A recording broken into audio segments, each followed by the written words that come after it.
Hello guys. आज हम लोग स्टार्ट करते हैं एक नया चैप्टर जिसका नाम है कार्बन और इसके यौगिक।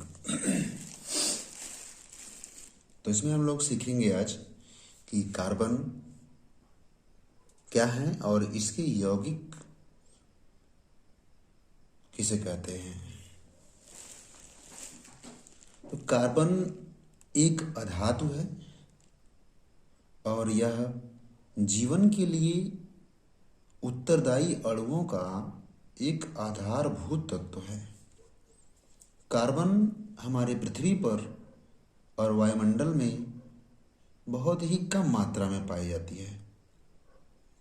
यह हमारे पृथ्वी में लगभग 0.02% खनिजों में और लगभग 0.03% कार्बन डाइऑक्साइड गैस के रूप में उपस्थित होती है।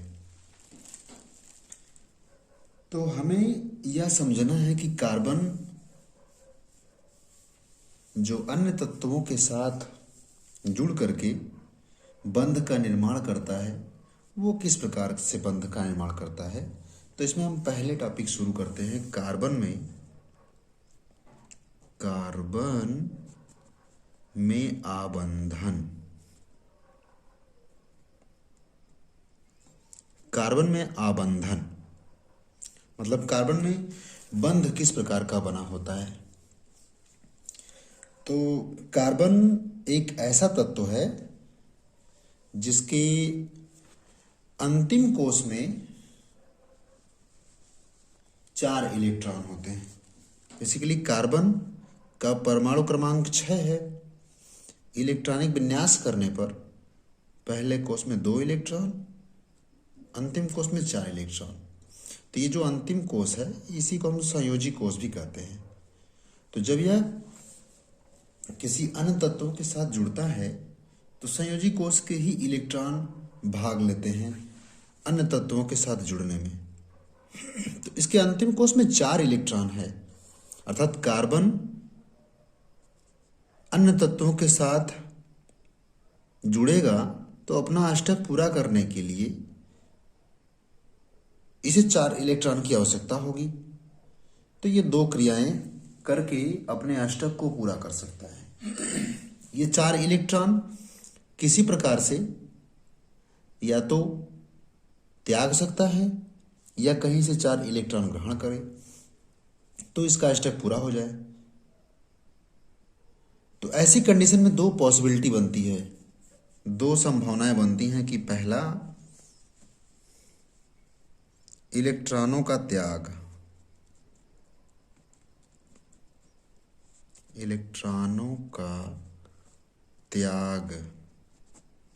मतलब कार्बन तत्व 4 इलेक्ट्रॉनों का त्याग करके अपना अष्टक पूरा कर सकता है। और दूसरी संभावना यह है इलेक्ट्रॉनों का ग्रहण,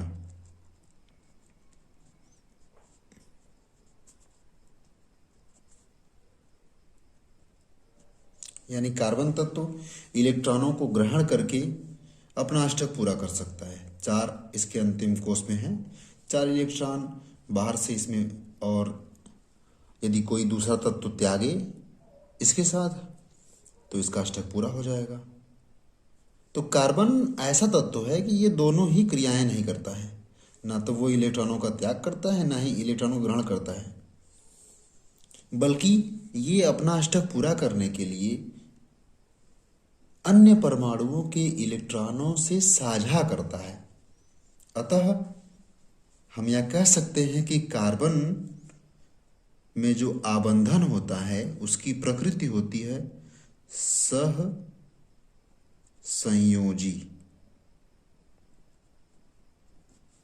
सहसंयोजी आबंध या बंध। कार्बन परमाणु ना तो इलेक्ट्रॉनों का त्याग करता है ना ही ग्रहण करता है,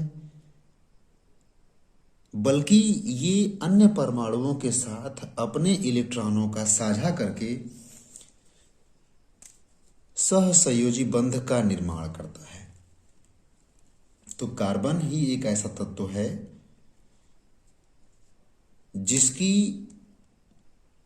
अभी तक इससे बनने वाले यौगिकों की संख्या लगभग 3 मिलियन है। 30 लाख के आसपास कार्बन से बनने वाले यौगिकों का निर्माण हो चुका है। तो वह किस आधार पर होता है, इसके बारे में हमको चर्चा करना है। कार्बन के अंतिम कोष में 4 इलेक्ट्रॉन होते हैं और यह साझेदारी के द्वारा अन्य तत्वों के साथ जुड़ता है, तो यह सहसंयोजक आबंध का निर्माण करता है। तो साझेदारी में जो सहसंयोजक आबंध होते हैं यह भी 3 प्रकार के होते हैं, या मतलब 3 प्रकार से साझा करके अपने अष्टक को पूरा कर सकता है। पहला, यह 3 प्रकार से बंध का निर्माण करता है कि कार्बन सभी जगह एकल बंध से जुड़ा हो। दूसरा, कार्बन अन्य तत्वों के साथ डबल बॉन्ड, इस प्रकार के बंध का निर्माण कर सकता है, यानी कार्बन अन्य तत्वों के साथ द्विबंध भी बना सकता है, एकल बंध भी बना सकता है। और तीसरा है कि कार्बन अन्य तत्वों के साथ 3 बंध बना सकता है, यानी इस वाले तत्व में या यौगिक में 4 एकल बंध हैं और दूसरे वाले में 2 एकल बंध तथा 1 द्विबंध, और तीसरे वाले यौगिक में 1 एकल बंध और 1 त्रिबंध उपस्थित है। परंतु कार्बन कहीं भी किसी भी तत्व के साथ 4 बंध का निर्माण नहीं कर सकता है।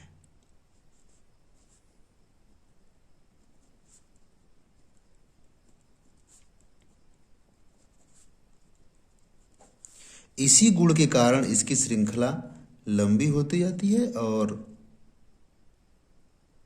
इतने ज्यादा यौगिकों की संख्या है।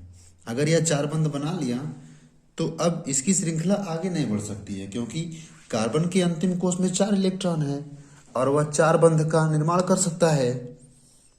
तो 4 प्रकार से यदि यह बंध इसी प्रकार से बना लिया तो इसका अष्टक बस 2 ही कार्बन में पूरा हो गया। परंतु यह गुण इसमें नहीं पाया जाता है। इसमें या तो एकल बंध या द्विबंध या त्रिबंध बनाने की प्रवृत्ति होती है। इसी गुण के कारण कार्बन से बनने वाले यौगिकों की संख्या अधिकतम है। तो हम जानते हैं कि ये एकल बंध, द्विबंध और त्रिबंध जो हैं ये क्या होते हैं। बेसिकली ये सहसंयोजक बंध के प्रकार हैं। सहसंयोजक बंध 3 प्रकार के होते हैं। जब 2 परमाणुओं के मध्य एक एक इलेक्ट्रॉनों की बराबर की साझेदारी से बंध बनता है तो एकल सहसंयोजक बंध कहलाता है ये। और जब इसी प्रकार से 2 परमाणुओं के मध्य 2-2 इलेक्ट्रॉनों के बराबर की साझेदारी होती है तो उनके मध्य द्विसहसंयोजक बंध या युग्म बंध बनता है। और इसी प्रकार यदि 2 परमाणुओं के मध्य 3-3 इलेक्ट्रॉनों के बराबर की साझेदारी होती है तो दोनों परमाणुओं के मध्य त्रिसहसंयोजक बंध का निर्माण होता है। एकल बंध को हम एक सिंगल लाइन से दिखाते हैं, डबल बॉन्ड को द्विबंध इस प्रकार से बना के दिखाते हैं, और त्रिबंध को या त्रिक बंध को 3 ऐसे लाइन खींच करके परमाणुओं के मध्य बंध बना करके दिखाया जाता है। तो इन्हें समझते हैं कि एकल बंध कैसे बनता है। उदाहरण, जैसे हम H2 अणु में देखें,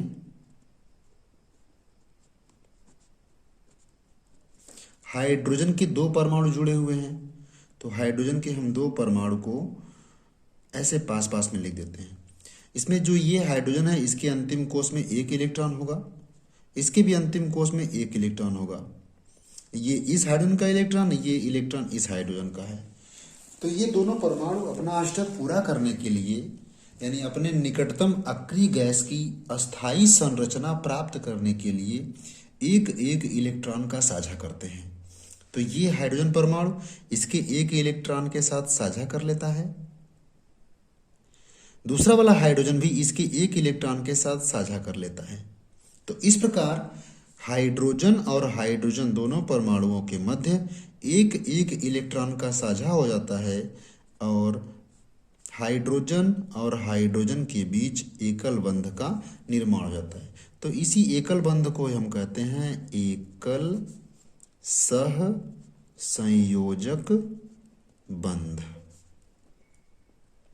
इसी प्रकार से अन्य तत्वों के साथ भी अगर दो परमाणुओं के बीच में एक एक इलेक्ट्रॉनों का साझा होगा तो एकल सहसंयोजक बंध का निर्माण होता है। इसी प्रकार से द्विसहसंयोजक बंध का भी निर्माण होता है। उदाहरण जैसे O2 अणु में ऑक्सीजन के दो परमाणु हैं, तो ऑक्सीजन के जो परमाणु क्रमांक होता है, इसका परमाणु क्रमांक 8 होता है और इसके अंतिम कोश में 6 इलेक्ट्रॉन होते हैं। तो 6 इलेक्ट्रॉनों को इन परमाणुओं के ऊपर बना के दिखाते हैं, 2 इलेक्ट्रॉन 2 इलेक्ट्रॉन और 2 इलेक्ट्रॉन, 6 इलेक्ट्रॉन हुए। इसी प्रकार से इस ऑक्सीजन के पास भी 6 इलेक्ट्रॉन होगा। इन दोनों का ही अष्टक कंप्लीट नहीं है, इसमें 6 इलेक्ट्रॉन है, इसमें भी 6 इलेक्ट्रॉन है। तो इस ऑक्सीजन को अपना अष्टक पूरा करने के लिए 2 इलेक्ट्रॉनों की आवश्यकता है और इसी तरह से इसको भी 2 इलेक्ट्रॉनों की आवश्यकता है। तो दोनों परमाणु अपना अष्टक पूरा करने के लिए 2-2 इलेक्ट्रॉनों के बराबर की साझेदारी कर लेते हैं। तो साझेदारी से ये 4 इलेक्ट्रॉन दोनों परमाणुओं के नाभिकों के बीच में चले आते हैं और 2-2 इलेक्ट्रॉनों के बराबर की साझेदारी के द्वारा इन दोनों परमाणुओं के मध्य द्विबंध का निर्माण हो जाता है।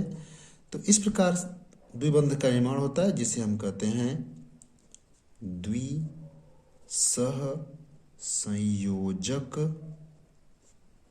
बंध। तो द्विसहसंयोजक बंध का निर्माण होता है। इसी प्रकार से त्रिसहसंयोजक बंध के बारे में समझते हैं। उदाहरण लेते हैं, जैसे N2 अणु में इसमें नाइट्रोजन के 2 परमाणु हैं, तो नाइट्रोजन का परमाणु क्रमांक 7 होता है, अंतिम कोश में 5 इलेक्ट्रॉन होते हैं। पांचों इलेक्ट्रॉनों को इस प्रकार से बना के दिखाते हैं। ये 5 इलेक्ट्रॉन इस नाइट्रोजन के हैं, ये 5 इलेक्ट्रॉन इस नाइट्रोजन के हैं।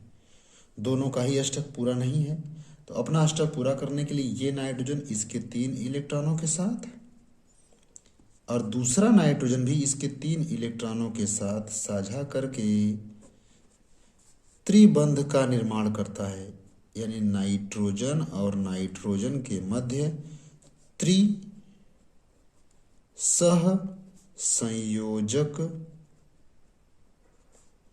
बंध का निर्माण होता है। तो इसी प्रकार कार्बन भी अन्य तत्वों के साथ साझेदारी करके एकल बंध, द्विबंध और त्रिबंध का निर्माण करता है। सहसंयोजक बंध चतुर्सहसंयोजक बंध की प्रकृति का नहीं होता है, 3 ही प्रकार का होता है, एकल सहसंयोजक बंध, द्विसहसंयोजक बंध और त्रिसहसंयोजक बंध। परमाणुओं के मध्य कभी 4-4 इलेक्ट्रॉनों के बराबर की साझेदारी नहीं होती है। इस आधार पर कभी कार्बन परमाणु 4 बंध का निर्माण, मतलब एक ही साथ में 4 सहसंयोजक बंध का निर्माण नहीं करता है। या तो वो एकल प्रकृति का होगा, या एकल और डबल दोनों प्रकृति का होगा, या एकल और त्रिक ये 2 प्रकृति का पाया जाएगा। अगला उदाहरण देखते हैं इसी क्रम में। जैसे जल का एक अणु है H2O अणु में, इसमें ऑक्सीजन केंद्रीय परमाणु होगा, तो ऑक्सीजन को मध्य में रखते हैं, इसकी संख्या कम है। इसके चारों ओर दो हाइड्रोजन के परमाणु रख करके इनका अष्टक पूरा कराते हैं। तो ऑक्सीजन के अंतिम कोष में 6 इलेक्ट्रॉन होते हैं, 2 2 4 1 5 और 1 6। हाइड्रोजन के अंतिम कोष में 1 इलेक्ट्रॉन, इसके पास भी 1 इलेक्ट्रॉन। तो हाइड्रोजन अपना अष्टक पूरा करने के लिए ऑक्सीजन के 1 इलेक्ट्रॉन से साझा करता है। इसी प्रकार से दूसरा हाइड्रोजन भी इसकी 1 इलेक्ट्रॉन साझा करता है। ऑक्सीजन के अंतिम कोष में 6 इलेक्ट्रॉन हैं और इसका अष्टक पूरा करने के लिए 2 इलेक्ट्रॉन की आवश्यकता है। तो हाइड्रोजन जब इसके 1 इलेक्ट्रॉन साझा किए हैं, तो ऑक्सीजन भी हाइड्रोजन के 1 इलेक्ट्रॉनों से साझा करके अपने अष्टक को पूरा कर लेता है। अर्थात ऑक्सीजन हाइड्रोजन के साथ, दोनों हाइड्रोजन के साथ एकल सहसंयोजक बंध का निर्माण करता है। अतः इस अणु में 2 एकल सहसंयोजक बंध का निर्माण होता है। इसी प्रकार से अन्य अणु हैं, जैसे उदाहरण लिया जाए मेथेन का। मेथेन CH4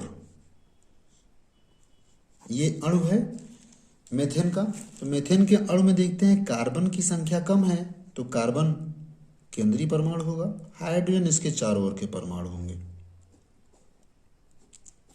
तो हाइड्रोजन के अंतिम कोष में 1 इलेक्ट्रॉन होता है, 1 इलेक्ट्रॉन ये हाइड्रोजन का है। कार्बन के इलेक्ट्रॉन को दिखाते हैं, कार्बन के अंतिम कोष में 4 इलेक्ट्रॉन है, तो इस प्रकार से दिखा लेते हैं।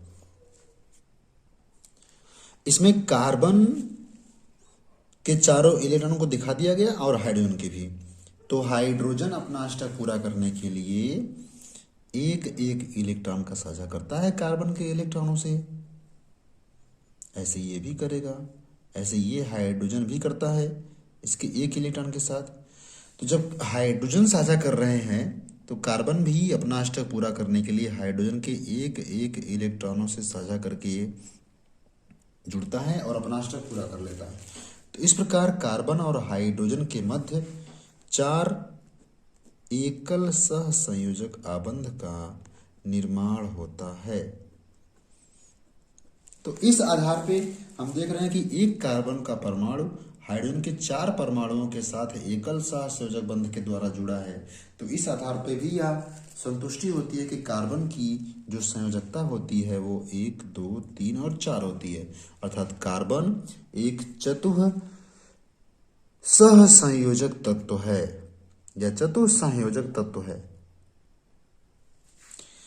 इसी क्रम में इस चैप्टर का अगली रीडिंग है कार्बन के अपर रूप।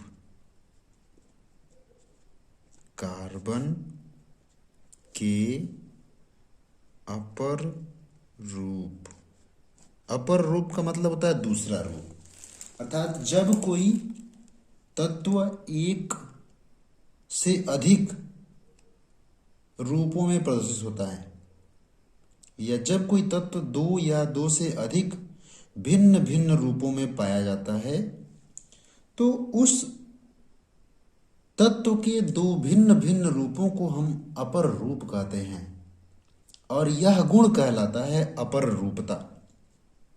ऐसे ही कार्बन है, तो कार्बन अलग अलग रूपों में पाया जाता है, तो उसके अलग अलग रूपों को हम कार्बन की अपर रूप कहते हैं और इस गुण को हम कहते हैं कार्बन की अपर रूपता। तो कार्बन की निम्नलिखित 3 अपर रूप हैं। कार्बन के 3 महत्वपूर्ण अपर रूप हैं। कार्बन के 3 महत्वपूर्ण अपर रूप हैं। पहला है हीरा, दूसरा ग्रेफाइट और तीसरा रूप इसका है फुलरीन। फुलरीन एक पहला रूप है हीरा, दूसरा ग्रेफाइट, तीसरा फुलरीन। अपर रूपों के जो रासायनिक गुण होते हैं ये समान होते हैं, किंतु इसके भौतिक गुण जो होते हैं इनमें भिन्नता पाई जाती है, जिसके कारण ये अलग अलग रूपों में पाए जाते हैं। रासायनिक गुण सबके समान होते हैं। जैसे भौतिक गुण की बात करें तो हीरा है, हीरा की संरचना, ग्रेफाइट की संरचना और फुलरीन की संरचना, इन तीनों अपर रूपों की संरचनाएं अलग अलग होती हैं। जैसे हीरा है, हीरा की संरचना चतुष्फल की होती है, ग्रेफाइट की संरचना अष्टफल की होती है, फुलरीन की संरचना कार्बन की अणुओं की कई परमाणु आपस में जुड़े होते हैं और जुड़ करके एक अन्य प्रकार के वर्ग का निर्माण करते हैं। हीरा में कार्बन का एक परमाणु अन्य 4 कार्बन परमाणुओं से जुड़ा होता है और ग्रेफाइट में कार्बन का एक परमाणु अन्य 3 कार्बन परमाणुओं से जुड़ा होता है। अतः हीरे की संरचना चतुष्फल की होती है, ग्रेफाइट की अष्टफल की होती है और फुलरीन की एक अन्य प्रकार के वर्ग की तरह होती है। इस चैप्टर का अगला टॉपिक आता है हाइड्रोकार्बन। तो जनरली हमको जानना है कि हाइड्रोकार्बन क्या होते हैं। नाम से ही स्पष्ट है, हाइड्रो मतलब हाइड्रोजन, कार्बन मतलब कार्बन। तो ऐसे यौगिक जो केवल कार्बन और हाइड्रोजन से बने होते हैं उन्हें हम हाइड्रोकार्बन कहते हैं। तो अगला टॉपिक है हाइड्रोकार्बन। हम कह सकते हैं कि ऐसे यौगिक जो कार्बन और हाइड्रोजन से बने होते हैं उन्हें हाइड्रोकार्बन कहते हैं। इसमें केवल कार्बन और हाइड्रोजन उपस्थित होते हैं। जैसे मेथेन है CH4, एथेन है C2H6, ये एथिलीन है C2H4 और ये एसिटिलीन है C2H2। हम देख रहे हैं कि इसमें कार्बन और हाइड्रोजन उपस्थित है, इसमें भी कार्बन हाइड्रोजन उपस्थित है, इसमें भी कार्बन हाइड्रोजन उपस्थित है और इसमें भी, अर्थात ये सभी हाइड्रोकार्बन हैं। हाइड्रोकार्बन 2 प्रकार के होते हैं। एक संतृप्त हाइड्रोकार्बन होता है, दूसरा असंतृप्त। तो अभी हम चर्चा करते हैं आगे संतृप्त हाइड्रोकार्बन और असंतृप्त हाइड्रोकार्बन क्या होते हैं। कार्बन की ढेर सारे यौगिक, मतलब आज जो इतनी अधिकतम संख्या इनकी यौगिकों की है उसमें विशेष योगदान है कार्बन के श्रृंखलन गुण का। तो कार्बन में श्रृंखला बनाने गुण पाया जाता है, इस गुण को हम कहते हैं श्रृंखलन। केवल कार्बन में ही ऐसा गुण है कि कार्बन परमाणु स्वयं के समान का अन्य कार्बन परमाणुओं के साथ सहसंयोजक बंध बना करके श्रृंखला बनाने का गुण प्रदर्शित करते हैं और एक लंबी श्रृंखला बनाने का गुण प्रदर्शित करते हैं। तो कार्बन परमाणुओं के इस लंबी श्रृंखला की बनाने के गुण के कारण ही इनकी बनने वाले यौगिकों की संख्या सर्वाधिक है। तो ये निम्न प्रकार से श्रृंखला बनाते हैं। पहला, कार्बन परमाणु की सीधी श्रृंखला। कार्बन परमाणु इस प्रकार से एकल बंध के द्वारा एक सीधी श्रृंखला में जुड़ करके एकल सहसंयोजक बंध का निर्माण करते हैं या द्विबंध का भी निर्माण करते हैं। इस प्रकार से सीधी श्रृंखला पाई जाती है और खुली श्रृंखला पाई जाती है। इसी आधार पे अगला है कार्बन परमाणु की शाखित श्रृंखला।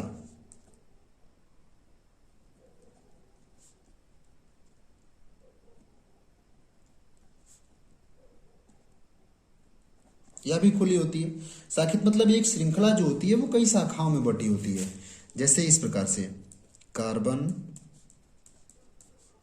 ये कार्बन, ये एक सीधी श्रृंखला है। अब इसमें कोई कार्बन इस प्रकार से शाखा बना के जुड़ा हो तो ये हम इसे कहते हैं शाखा। ये एक सीधी श्रृंखला है, इस सीधी श्रृंखला से कहीं बगल से जुड़ी हुई श्रृंखला होती है, तो इस श्रृंखला को हम कहते हैं शाखा, बगल वाली श्रृंखला को। और इस प्रकार से जब शाखाएं बना करके भी कार्बन परमाणु एक लंबी श्रृंखला का निर्माण कर सकते हैं। और तीसरा इसमें है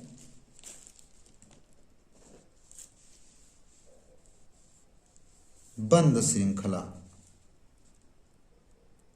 मतलब कार्बन परमाणु अन्य कार्बन परमाणु के साथ बंद श्रृंखला में भी एकल बंध या द्विबंध बना करके अन्य कार्बन परमाणुओं के साथ जुड़ सकते हैं।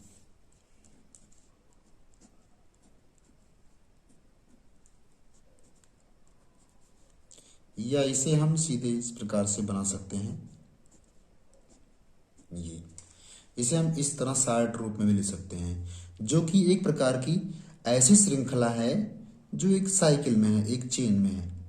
अगर हम इस कार्बन से काउंटिंग करना स्टार्ट करें, 1 कार्बन, 2 कार्बन, 3, 4, 5, 6 और फिर पहले कार्बन पे आ रहे हैं, मतलब इस प्रकार की जो श्रृंखला है वो एक बंद श्रृंखला है। तो इसे हम संवृत श्रृंखला या वलय भी कहते हैं। संवृत श्रृंखला या वलय।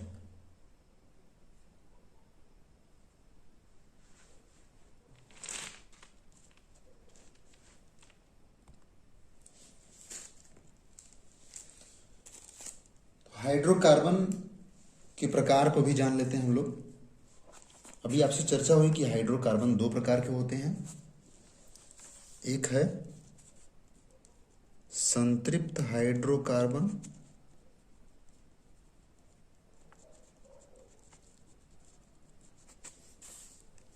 संतृप्त हाइड्रोकार्बन। इसमें ये ऐसे हाइड्रोकार्बन होते हैं जिसमें प्रत्येक कार्बन परमाणु अन्य कार्बन परमाणुओं के साथ केवल एकल बंध बना के जुड़ा होता है, यानी सभी कार्बन परमाणुओं के मध्य एकल बंध पाता है। तो ऐसे हाइड्रोकार्बन को हम कहते हैं संतृप्त हाइड्रोकार्बन। तो हम कह सकते हैं कि ऐसे हाइड्रोकार्बन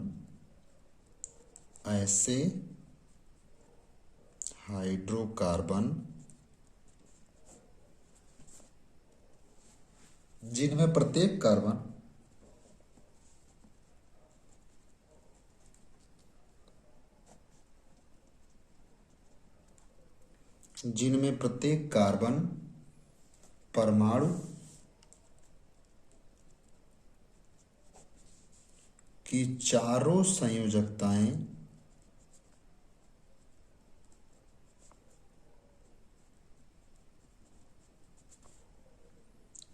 एकल समूह के द्वारा, एकल समूह का मतलब एकल सह संयोजक बंध द्वारा संतुष्ट होती हैं,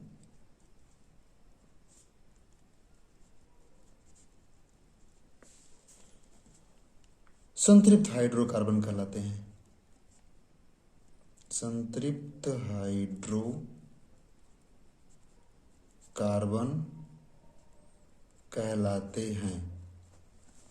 जैसे मेथेन, सूत्र है इसका CH4, और इसमें एक कार्बन जो है अन्य 4 हाइड्रोजन के साथ जो बंध बनाता है वो एकल प्रकृति का है। या एथेन, सूत्र है C2H6, प्रत्येक कार्बन परमाणु एकल बंध से जुड़ा है। जी इसकी संरचना है एथेन की। ऐसे ही प्रोपेन बना सकते हैं। प्रोपेन फॉर्मूला है C3H8। तो अन्य हाइड्रोजन प्रत्येक कार्बन के साथ एकल बंध से जुड़े होते हैं और कार्बन कार्बन के मध्य में भी एकल बंध पाया जाता है। इस प्रकार से जुड़े होते हैं यहाँ सब जगह हाइड्रोजन। अगर कार्बन की सभी संयोजकताएं एकल बंध के द्वारा संतुष्ट होती हैं तो ऐसे हाइड्रोकार्बन को हम लोग कहते हैं संतृप्त हाइड्रोकार्बन। अब बच रहा है असंतृप्त हाइड्रोकार्बन। तो वीडियो लंबा होने के कारण जो है असंतृप्त हाइड्रोकार्बन का हम जो भाग है वो अगले पार्ट में देखेंगे। अगर वीडियो आपको पसंद आए तो लाइक करिएगा, अगर आप चैनल पर नए हैं तो चैनल को सब्सक्राइब करिएगा और अपने दोस्तों से भी करवाइए।